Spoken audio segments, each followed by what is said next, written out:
Severe Tropical Storm Nando patuloy na lumalakas habang papalapit sa extreme northern Luzon. Posible itong maging super typhoon bago dumaan sa Batanes, Babuyan area.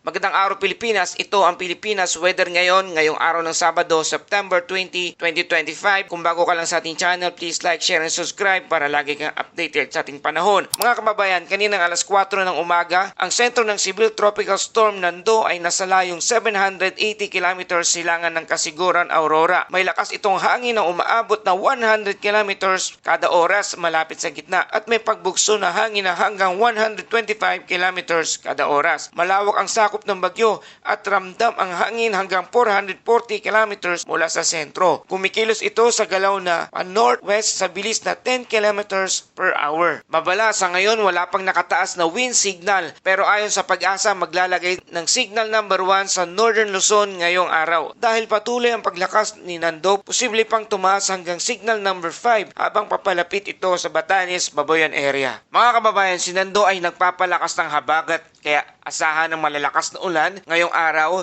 sa Bicol Region, Eastern Visayas, Caraga. At bukas naman sa Zambales, Bataan, Tarlac, Pampanga, Bulacan, Metro Manila, Calabarzon, Bicol, Mimaropa, buong Visayas, Northern Mindanao, Caraga, Davao Occidental at Davao Oriental. At sa Lunes naman, Central Luzon, Metro Manila, Calabarzon, Bicol, Mimaropa, Visayas, Northern Mindanao, Zamboanga Peninsula, BARMM, Soc-Sargen at Davao Region. Kahit hindi tumama ang sentro ng bagyo sa inyo, posibleng makaranas ng pagbaha at pagguho ng lupa dahil sa malalakas na pag-ulan. At sa kalagayan naman ng karagatan at baybayin, inaasahan ng alon na hanggang 3 metro ang taas sa silangang baybayin ng Cagayan, Isabela, Catanduanes, hanggang 2.5 metro naman sa baybayin ng Batanes, Babuyan, Pulilo Island, Camarines Provinces at Northern Samar.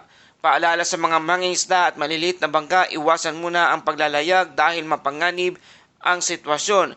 At posibleng magtaas ng storm surge warning sa Northern Luzon simula ngayong araw. Mga kababayan, posibleng dadaanan ng bagyo sa mga susunod na oras. Patuloy itong kikilos si Nando pa northwest. Posibleng dumaan at maglandfall sa Batanes o Babuyan Island mula Lunes ng hapon hanggang gabi. Lalabas ito sa Philippine Area of Responsibility ng Martes ng umaga o tanghali.